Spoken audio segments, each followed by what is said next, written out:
오늘은 그 맥추감사절로 우리가 지키는 날입니다. 맥추감사절이라는 것은 성경에 이제 그 77절로 많이 이렇게 대표되고 있는데요. 성경에 이제 초실절이라고도 하죠. 초실절이라는 이야기는 이제 열매가 처음 익었다 해서 이제 초실이라고 부르고요. 77절은 이제 그 일정한 7일 간격을 두고 이렇게 형성된 절기의 의미를 좀 갖기 때문에 77절이라고도 이렇게 부릅니다. 하나님께서 이렇게 주신 것에 대해서 고마운 마음으로, 사실은 그곳에서 이 곡식을 얻는다라는 것은 우리가 곡식을 얻는 거와는 좀 다른 거죠. 왜냐하면은 그 지역에서는 이른 비와 늦은 비가 제때 오지 않으면 곡식을 얻을 수가 없거든요. 그런 하나님이 베푸신 은혜를 늘 감사하면서 이렇게 맥추감사 절기를 지키게 되었어요. 한국도 이제 사실은 이제 추수감사절이 있는데 1년에 한 차례 지키는 거잖아요. 근데 추수감사절도 그렇지만은 이 중간에 보리가 좀 이렇게 주어지는, 보리를 추수하는 이때도 감사를 좀 하자. 그렇게 해서 이제 감사의 절기를 정했는데 1년에 한 번 하려면 사실은 평상시 때 감사가 안 되고 뭐 1년에 한 차례 감사가 제대로 되겠습니까? 그러니까 이제 이 중간에 한 번 정도 감사를 하는데 마치 이제 이게 6개월이 지나고 반년이 지나고 감사를 하는 거잖아요. 한 번씩 감사를 하면서 우리에게 감사를 다시 한번 훈련하고 생각하도록 하는 그러한 이제 의미가 담겨져 있는 곳이 이 맥추 감사 절기입니다. 오늘 이제 하나님 앞에 그냥 하나의 절기를 보낸다고 생각하지 말고 하나님 앞에 내가 감사를 잘 훈련하는 좋은 기회를 하나님이 주셨다. 그래서 이런 기회를 중심으로 해서 더 감사하기를 힘쓰는 그러한 삶이 되었으면 좋겠다. 이런 마음을 여러분이 새롭게 하는 그러한 귀한 기회가 됐으면 좋겠다라는 생각이 듭니다. 오늘 설교의 제목을 제가 이렇게 잡았습니다. 여러분이 주보를 보시면은 비교감사 vs 절대감사, 비교감사 대 절대감사. 여러분이 보시면 알겠지만은 비교감사와 절대감사가 상당히 대조적인 그러한 개념으로 여기에 이렇게 제목을 잡았습니다. 여러분이 제목을 보면서 뭘 느끼셨어요? 여러분이 이 제목을 보면서 금방 아마 느끼고 생각하셨을 거예요. 아, 이 땅에 감사가 있는데 비교하는 감사가 있고 그냥 이것저것 비교하지 아니하고 절대적으로 그냥 감사를 하는 이런 감사가 있겠구나. 여러분 이 정도는 아마 생각하셨으리라고 생각합니다. 그리고 아마 좀 더 생각을 한다면은 하지만 내가 지금까지 감사를 할 때 나는 주로 비교하면서 감사를 드렸던가? 아니면은 다른 사람 생각하지 않고 비교하지 아니하고 하나님과 나 사이에 그냥 하나님의 은혜만 생각하면서 절대 감사를 드리는 그러한 모습으로 감사를 하는 신앙생활을 했는가? 아마 이 정도는 여러분들이 물어보면서 또 질문을 하면서 이 제목을 아마 보셨으리라고 생각이 되어져요. 맞죠?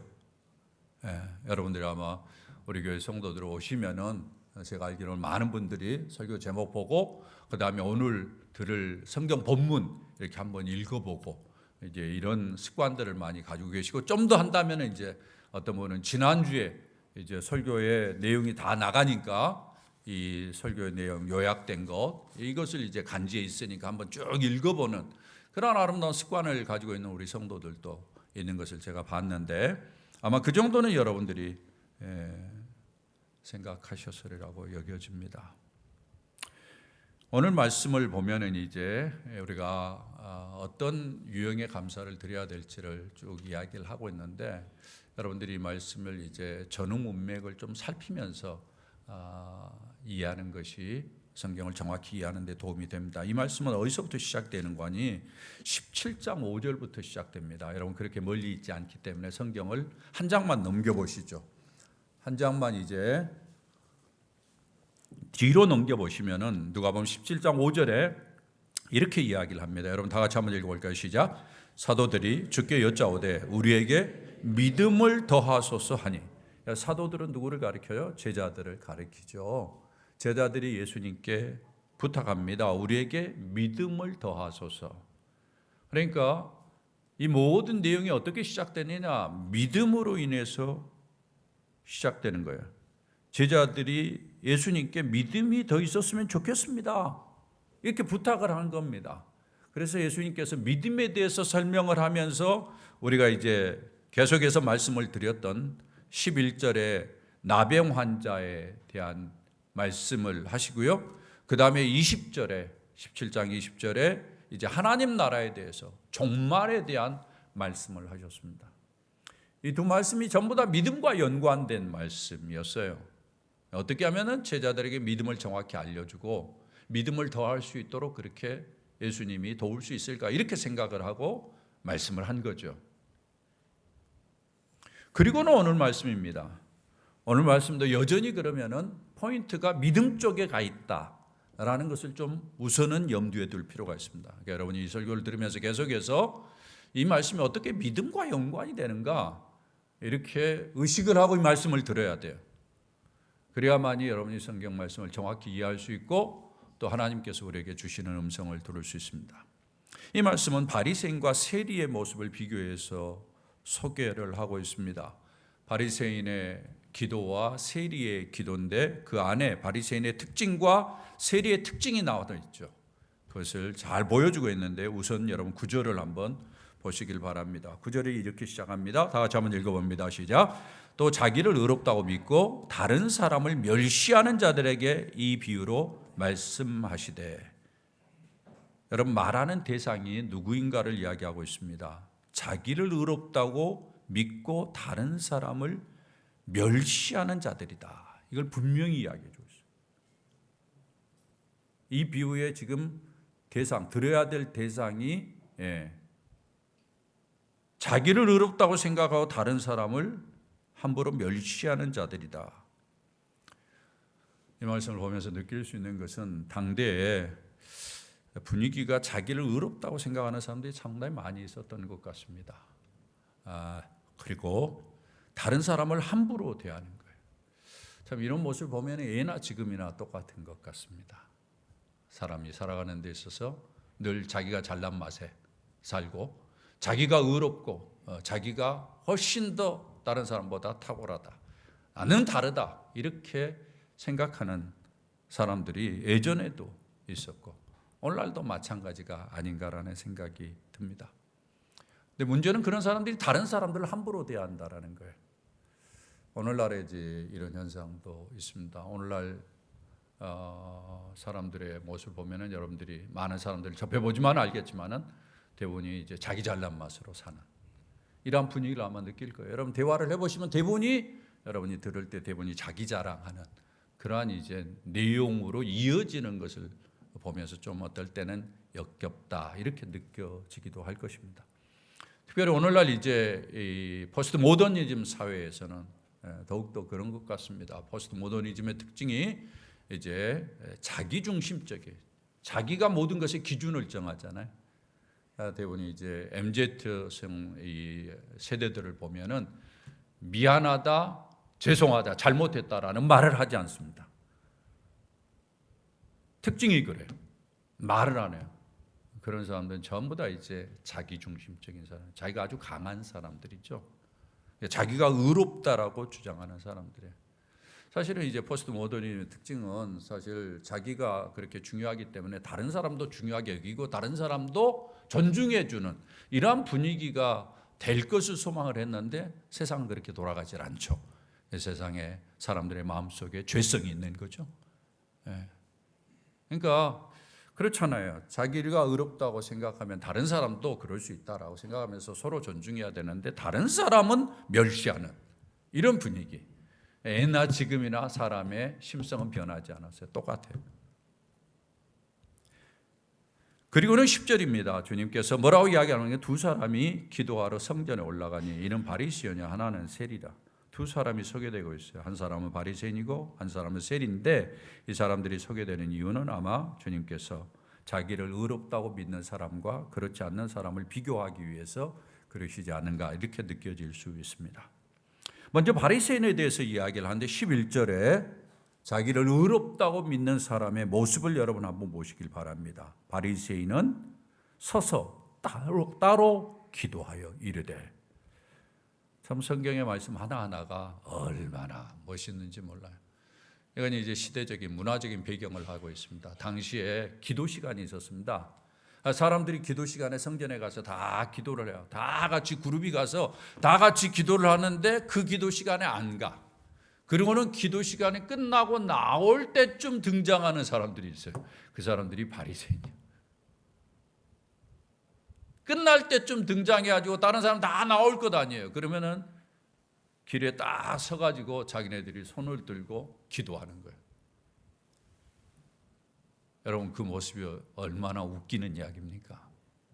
예. 근데 그때 당시에 바리새인들이 그렇게 했다라는 거예요. 예. 자기가 뭔가 다르다라는 것을 보여주기 위한 거죠. 서서 따로. 이런 이제 심성이 이 내면에 있는 것의 근저에는 뭐가 있느냐? 교만함이 자리 잡고 있는 거죠. 나는 다르다. 이런 이제 생각을 가지고 있는 것입니다.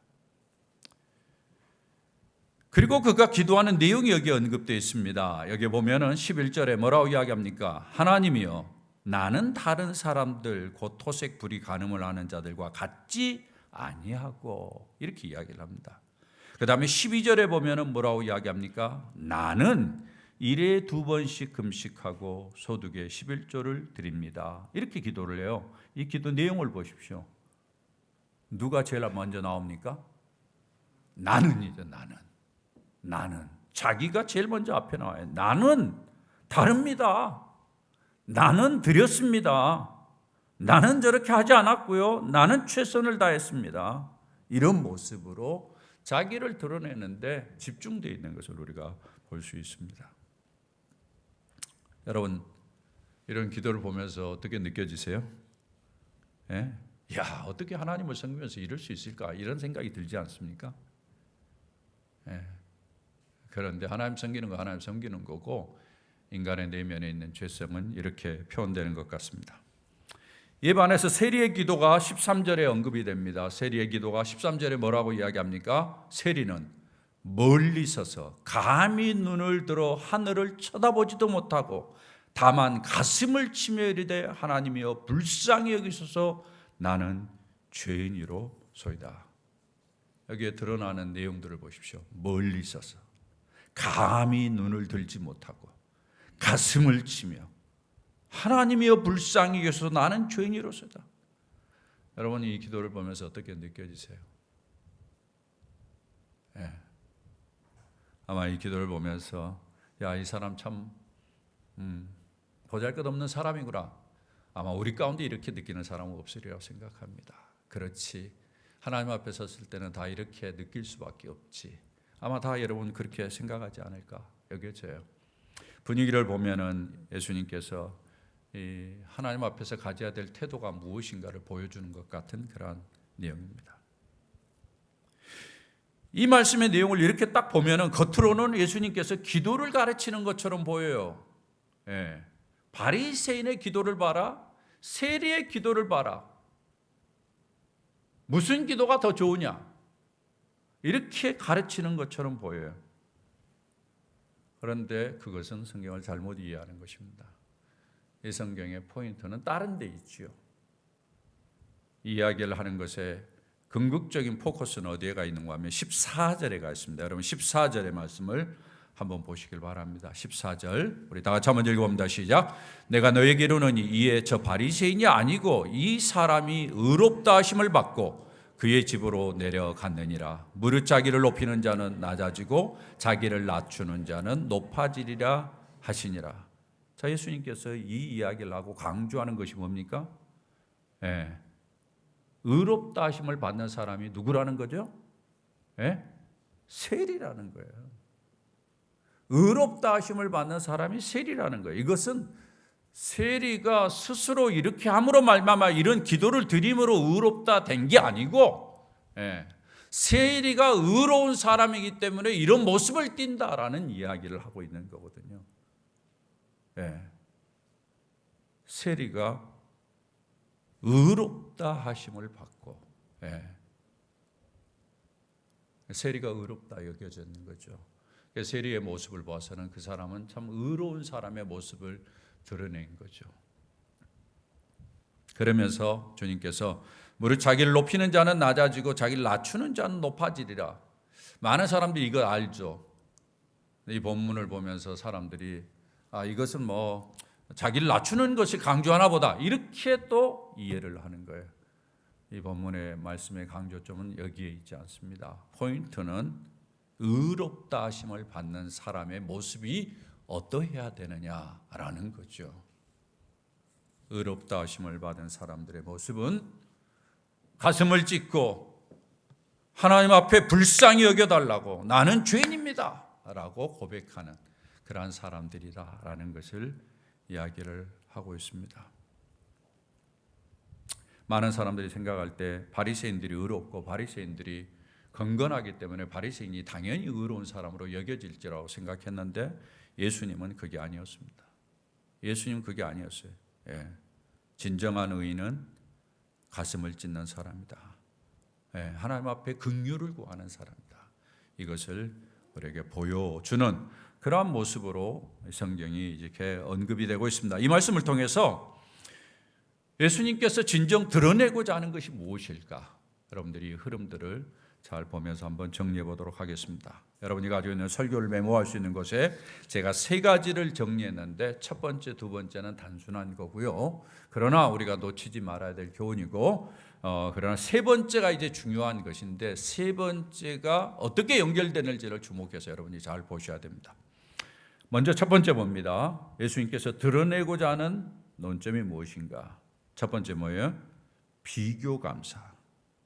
절대 이 땅을 사는 동안에 비교하면서 감사하지 말라라는 것입니다. 여기에 제가 가로로 자기 인정하고 교만한 감사라고 표현했어요. 이 비교 감사는 뭐냐? 모든 것이 자기 중심이고 그 내면에 교만함이 담겨져 있는 사람의 감사의 모습이라는 것입니다. 이 바리새인이 드렸던 기도가 바로 그런 것입니다. 하나님이여 나는 다른 사람들 곧 토색 불이 가늠을 하는 자들과 같지 아니하고 이 세리와도 같지 아님을 감사합니다. 다른 사람과 같지 않다라는 것을 강조해요. 비교해서 드리는 기도죠. 감사죠. 일에 2번씩 금식하고 소득의 11조를 드립니다. 강조하는 것이 뭡니까? 나는 이렇게 강조하고 있는 것으로 볼 수 있습니다. 주님께서 이 비유를 통해서 말하는 것은 절대 이런 모습을 띠지 말라라는 거예요. 이런 것은 주님이 기뻐하지 않는다라는 것입니다. 자기를 인정하고 자기를 드러내고 자기의 교만함을 나타내는 그러한 모습 속에 여러분 그렇잖아요. 기도에 감사를 하잖아요. 지금 감사를 하는데 그 모습 속에 자기가 비교 우위에 있다라는 것을 자꾸 드러내는 것과 같은 모습이 이 안에 있잖아요. 이 사람은 어떤 면에서는 하나님 앞에 감사를 표현하지만은 자기의 우월함을 그 감사의 기도에 포장해서 드러내는 거예요. 하나님 앞에서도 사실은 내가 이렇게 감사 기도하지만 어떤 면 내가 좀 할 이야기도 있습니다. 내가 좀 자랑할 것도 있습니다. 이런 이야기를 하는 듯한 모습으로 감사를 드리는 거예요. 여러분 어떠세요? 우리가 하나님 앞에 감사할 때 혹시라도 이런 마음이 우리 안에 있지는 않는지요? 내가 그래도 좀 낫지 않습니까? 내가 좀 더 잘하지 않습니까? 이런 마음으로 주님 앞에 감사한다면은 하나님이 기뻐하시 아니리라고 그렇게 생각이 되어집니다. 사실 이런 감사를 드리면은 제일 처음에는 이제 좀 감사가 될지 모르지만 나중에는 이제 비교를 자꾸 하게 되니까 감사가 안 돼요.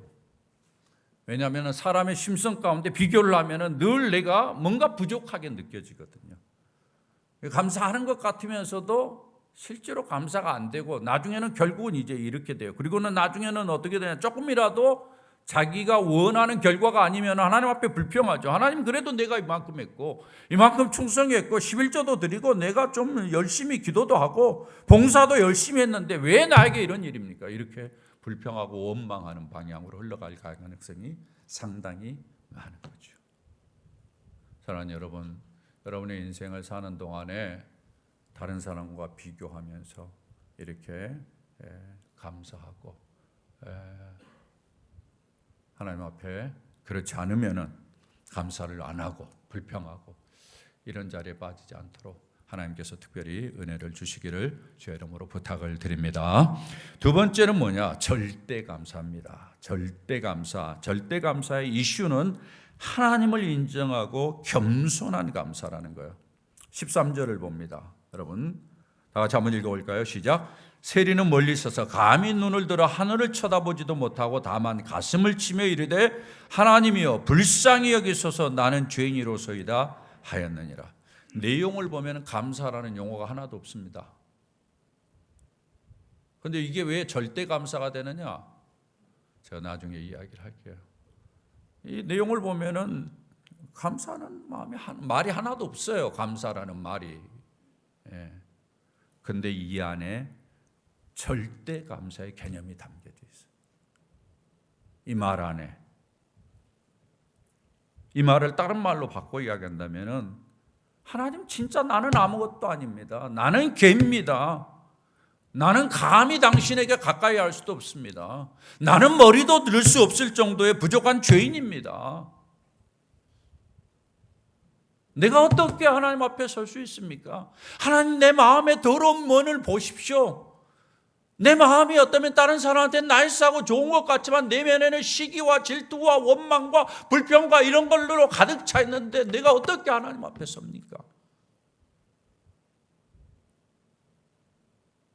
그런데 주님이 나를 망하게 두지 아니하시고 주님이 나를 진멸시키지 아니하시고 나로 하여금 이렇게 주님 앞에 나와서 예배하게 하시니 감사합니다. 이 마음을 담고 세리는 이런 기도를 드리는 거예요. 실제로 이 기도 안에는 감사라는 용어가 표현되지 않고 있지만 내면 깊은 곳에 진짜 감사합니다. 이런 마음이 들어있는 거죠. 사실 그렇더라고요. 인생에 자기가 잘나서 뭘 얻었다면 당연하다고 생각하는데 자기가 얻을 수 없는 사람인데 얻었다고 생각하면 늘 과분한 감사 이런 거 있잖아요. 안 그렇습니까? 여러분이 하나님 앞에 뭔가 받을 자격이 있다라고 생각하면서 뭔가 받았다고 생각하면 여러분 감사가 안 될 거예요. 그러나 나는 그런 자격이 없는데 하나님이 주셨다라고 이야기하면은 성은이 망극한 거죠. 안 그렇습니까? 여러분 어떻게 생각하세요? 저는 늘 그런 마음이에요. 성은이 망극, 늘 감사해요. 감사. 자, 이 두 가지를 꼭 잊지 말고 여러분의 삶 속에 진정한 감사, 비교하는 감사가 아니라 절대 감사. 내 것이 아무것도 없다 할지라도 내게 주어진 것이 없다 할지라도 나 같은 죄인을 용납하신 그 은혜만을 인해서라도 감사하고 나 같은 것을 하나님이 제끼지 아니하시고 이 자리에 있게 하신 것만 해도 감사하는 절대 감사를 드릴 수 있는 은혜가 있기를 주의 이름으로 부탁을 드립니다. 그럼 오늘 이 말씀이 주제가 기도에 있는가? 그렇지 않아요. 이 말씀은 더 중요한 주제로 나아가고 있다고 제가 앞서서 말씀을 드렸어요. 그게 뭔가 하면 의롭다 하심이라는 거예요. 이 사람이 의롭다 하심을 받고 그의 집으로 내려갔느니라. 자, 의롭다고 인정해 주는 행동이 무엇일까? 이 사람이 의롭다 하심을 받았는데 예수님은 그러면 뭘 의롭다고 했을까? 이 사람이 이렇게 기도하는 모습을 보고 예수님께서 의롭다고 했을까? 아니에요. 성경을 전체적으로 보면은 의롭게 되는 유일한 방법 뭐 때문에 가능합니까? 믿음으로 의롭게 되는 거예요. 믿음으로 의롭게 되는 거예요. 그러면 이 사람의 기도 속에는 뭐가 숨겨져 있는 거예요? 이 사람의 믿음이 숨겨져 있는 거예요. 성경에 지금 믿음이라는 이야기를 하나도 안 해요. 하나도 않지만은 의롭다고 이야기한 이 말 속에 이 사람의 믿음을 주님께서 보시고 그 믿음을 전제하고 의롭다라고 이야기를 한 거죠. 그렇다면은 이 사람이 의롭게 된 것은 믿음이 있어서 의롭게 된 건데, 그 믿음이 이 사람으로 이렇게 기도하겠다면은 믿음은 늘 감사로 표현된다. 우리가 앞서서 10명의 나병 환자의 사건에서 보았듯이 믿음은 감사로 표현돼야 된다 라고 봤을 때 이 사람의 기도 속에는 이미 감사를 담고 있다는 것을 우리가 예견을 해도 결코 오버하지 않다, 이렇게 이야기를 할 수 있죠. 그래서 이 본문을 이제 생각을 하면서 제가 제일 처음에 제기했던 이슈를 여러분에게 다시 기억시킵니다. 제일 처음에 예수님께서 뭐라고 그랬죠? 믿음을 지금 이야기하는 거예요. 이 주제를 놓치면 해요. 그러면서 세 가지의 이야기를 했어요. 하나는 나병 환자들 가운데 한 사람이 주님 앞에 와서 감사하다라는 말. 그래서 주님께서 그에게 믿음이 있다라고 이야기를 하고, 그 믿음으로 말미암아 네가 구원을 받았다, 하나님과 관계를 맺는 존재가 됐다, 이걸 이야기를 했어요. 그 다음에 예수님께서 뭘 이야기를 했는가 하면은 하나님 나라와 종말에 대해서 이야기를 했어요. 하나님 나라가 이미 임했다. 너는 하나님 나라를 사는 존재야. 그러니까 하나님 나라 백성으로서 이 땅에 자부심을 가지고 살고, 네가 하는 일은 하나님 나라를 확장을 위해서 너무나도 소중한 일이야. 그러니까 언젠가 하나님 나라 천국이 오리라고 생각하지 말고 지금 이곳에서 하나님 나라 백성으로서 최선을 다해 믿음으로 해. 전부 다 믿음이 강조된 거예요. 그리고 오늘 본문에서는 믿음은 가슴을 치고, 믿음은 하나님 앞에서 긍휼을 구하고 은혜를 구하는 것이 믿음이야. 그렇게 이야기를 하시면서 주님께서 이 믿음과 의로움과 감사의 기도가 어떻게 연결되는지를 사실은 이 본문을 통해서 보여주고 있습니다. 실제로 이제 오늘 본문에서 우리가 놓치지 말아야 될 것은 이 세리의 기도가 단순한 기도가 아니에요. 그 안에 믿음이 깔려 있고, 그 믿음 속에서 의인이 되고 난 다음에 그의 표현이 비록 감사라는 말을 하나도 담고 있지 않지만은 그의 그러한 고백 속에 감사의 마음을 담고 주님 앞에 기도하는 그러한 모습이라고 이야기할 수 있습니다. 사랑하는 여러분, 이 본문을 통해서 우리 주님이 우리에게 부탁하는 것이 있습니다.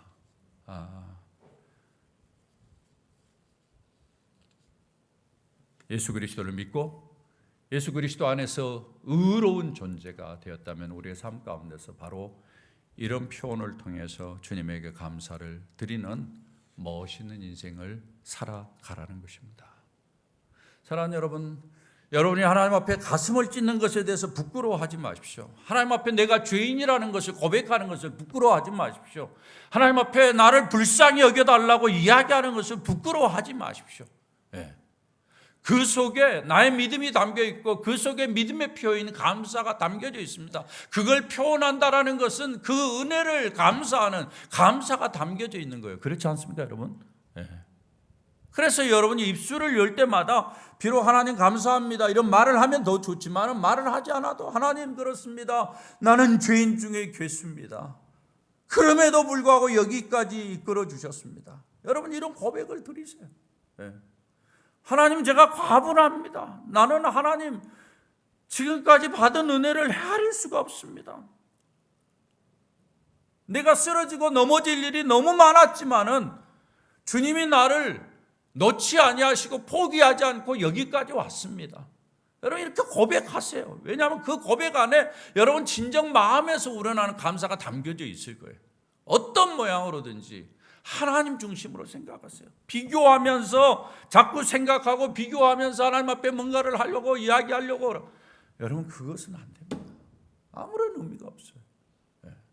하나님만 생각하면서 하나님이 내게 주시는 은혜, 나를 구원해 주시고 나로 하여금 세상을 살아가야 될 이유를 주시고 우리 집사님 기도한 것처럼 기준을 주시고 흔들리지 않는 기준을 갖고 오늘 젊은이가 저랑 잠깐 일부 예배 마치고 밖에서 이야기를 하면서 이렇게 이야기를 했어요. 목사님, 친구들 교회 오니까 말씀이 잘 들려요 이야기를 하더라고.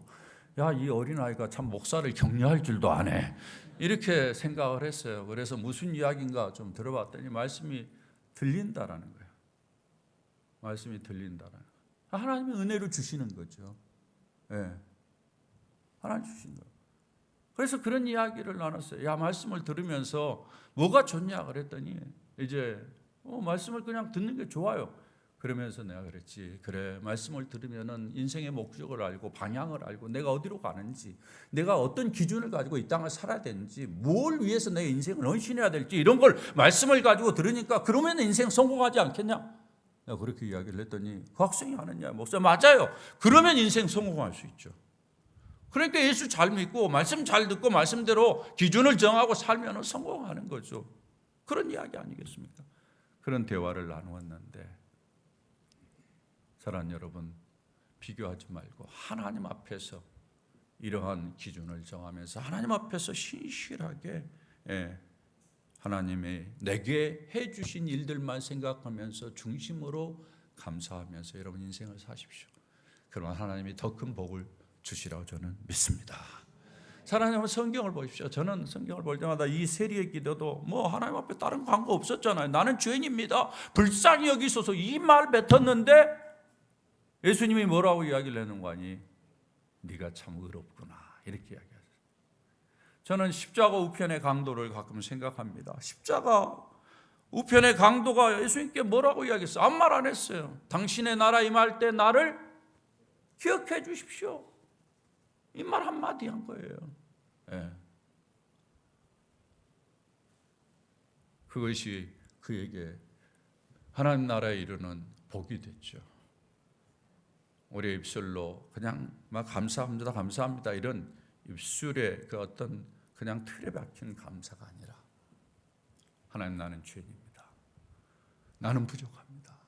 나는 능력이 없습니다. 나는 할 수 없습니다. 여기까지 돌아봐도 주의 은혜고 앞으로도 그럴 겁니다. 하나님 인도해 주셔야 됩니다. 지금까지 하나님의 은혜로 살았습니다. 이런 고백을 드리십시오. 그러면은 그 고백 속에 그렇게 인도해 주시는 하나님에 대한 인정, 겸손함, 그것을 하나님이 소중히 여기시고 여러분을 더욱더 축복하시는 은혜를 베푸시라 저는 믿습니다. 이런 은혜가 우리 식구들에게 가득하기를 주의 이름으로 축원합니다.